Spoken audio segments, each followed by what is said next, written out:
সকল অসমীয়া গৃহিণী দীপাৰ আন এটি ভিডিঅ'লৈ আপোনালোক সকলোকে বহুত স্বাগতম জনাইছোঁ। আশা কৰিছোঁ সকলোৱে ভালে আছে বুলি কিনে আজি লৈ আনিছোঁ ঘিউৰ ৰেচিপি এটা। বহুত সহজে ঘৰতে ঘিউ বনাব পাৰি। ভাবিলোঁ যেতুকে মই বনালোৱেই ৰেচিপিটো মই আপোনালোকৰ সৈতে শ্বেয়াৰ কৰোঁ। গতিকে বেছি পলম নকৰি মই আৰম্ভ কৰিছোঁ ভিডিঅ'টো। যদি ভাল পায় আপোনালোকে চাই কিনে তেতিয়াহ'লে প্লিজ এটা লাইক কৰি দিব, কমেণ্ট কৰি কিনে নিশ্চয় জনাব। গতিকে বেছি পলম নকৰি কিনে আৰম্ভ কৰিছোঁ আজিৰ ৰেচিপিটো। আৰু এয়া মোৰ গাখীৰৰ চামনি, এসপ্তাহৰ গাখীৰৰ চামনি এই ধৰণে মই জমা কৰি কিনে থৈ দিওঁ ফ্ৰিজত। আৰু এয়া গৰুৰ গাখীৰৰ চামনি হয়, কিন্তু দেখিছে আপোনালোকে একেবাৰে ঠাণ্ডা হৈ আছে। মই এই ঠাণ্ডাই এতিয়া এডাল ব্লেণ্ডাৰ লৈছোঁ। ঠাণ্ডাই মই ভালদৰে ফেটি লৈ ল'ম। আপোনালোকে যদি ইচ্ছা কৰে ফেটি নল'লেও হয়। মই ফেটি এই কাৰণে লৈছোঁ, ইয়াৰে যিটো এক্সট্ৰা পানী হয় সেই পানীটো আচলতে মোৰ গাখীৰৰ চামনিখিনি অলপমান গোন্ধ এটা ওলোৱাৰ নিচিনা হৈছিলে। যেতিয়া আপোনাৰ মানে এসপ্তাহতকৈ যদি অলপমান বেছি হৈ যায় তেতিয়াহ'লে গাখীৰৰ চামনিখিনিৰ পৰা মানে তিতা ধৰণৰ এটা গোন্ধ ওলায়। সেইকাৰণে মই এইখিনি ভালদৰে ধুই ল'ম। ফেটি লোৱাৰ পিছত ইয়াৰে পৰা যিখিনি মাখন ওলাব সেই মাখনখিনি মই ভালদৰে পানীৰে ধুই ল'ম, তেতিয়া সেই গোন্ধটো একেবাৰে নাথাকে। সেইবাবে মই ফেটি লৈছোঁ। যদি আপোনালোকে এসপ্তাহতকৈ কমৰ গাখীৰৰ চামনি ঘিউ বনায় তেতিয়াহ'লে ফেটি নল'লেও হয়, তাৰ পৰা কোনো ধৰণৰ গোন্ধ নলয়। আৰু সেইখিনি আপোনালোকে ডাইৰেক্ট কেৰাহীত দি কিনে ঘিউখিনি বনাই ল'ব পাৰে।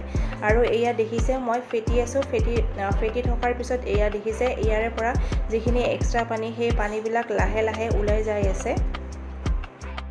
আৰু এয়া দেখিছে মোৰ ফেটা হৈ গ'ল, ইয়াৰে পৰা পানীখিনিও ওলাই আহিছে ধুনীয়াকৈ। এয়া মই দেখুৱাই দিছোঁ আপোনালোকক।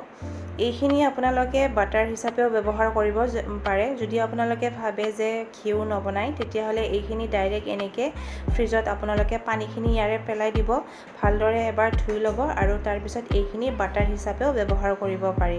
এতিয়া এইখিনি মই ভালদৰে উলিয়াই ল'ম। উলিয়াই লোৱাৰ পিছত ভালদৰে মই ধুই ল'ম।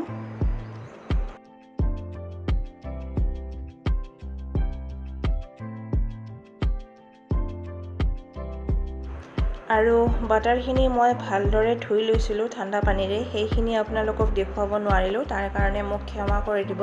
আৰু এতিয়া কেৰাহী এটা বহাই দিছোঁ। কেৰাহীটো বহুৱাই দিয়াৰ পিছত এই বাটাৰখিনি মই এতিয়া এইখিনি দি দিছোঁ কেৰাহীটোত আৰু ভালদৰে লৰাই থাকিম। গেছটো কিন্তু মই হাই ফ্লেমতে থৈ দিছোঁ, জুইটো কম কৰি কিনে নাই দিয়া। তাৰপিছত এইখিনি এই ধৰণে হাতেৰে অলপ সময় লৰাই থাকিম। আৰু এয়া দেখিছে কমেও মই 15 মিনিটমান সময় এই ধৰণে লৰাই আছোঁ। আচলতে লৰাই থাকিলে কি হয়, তলত লাগি নাযায়, কেতিয়াবা তলত লাগি যায়। সেইবাবে এনেকৈ লৰাই গৈ আছোঁ। আৰু 15 মিনিটমান পিছত মোৰ ঘিউ ৰেডি হৈ গ'ল। বহুত সহজ আচলতে ঘিউ বনাবলৈ, ইমান এটা কঠিন একেবাৰে নহয়। বহুতে ভাবে যে ঘিউ বনাবলৈ বহুত সময়ৰ প্ৰয়োজন বা বহুত টান কাম হয়, তেনেকুৱা একো নহয়, বহুত সহজতে হৈ যায়। আৰু ঘিউ যিহেতুকে আমাৰ স্বাস্থ্যৰ কাৰণেও ভাল, সৰু ল'ৰা ছোৱালীৰ কাৰণেতো বিশেষ খুবেই ভাল। গতিকে বজাৰৰ ভেজাল ঘি খোৱাতকৈ ঘৰতে এই ধৰণে সহজে আপোনালোকে বনাই দিব পাৰে। আৰু এয়া মোৰ ঘি একেবাৰে ৰেডি হৈ গ'ল। দেখিছে কি ধুনীয়াকৈ ওলাই আহিছে, ধুনীয়া হালধীয়া কালাৰো হৈ গৈছে, দেখিবলৈ খুব ধুনীয়া হৈছে ঘিখিনি।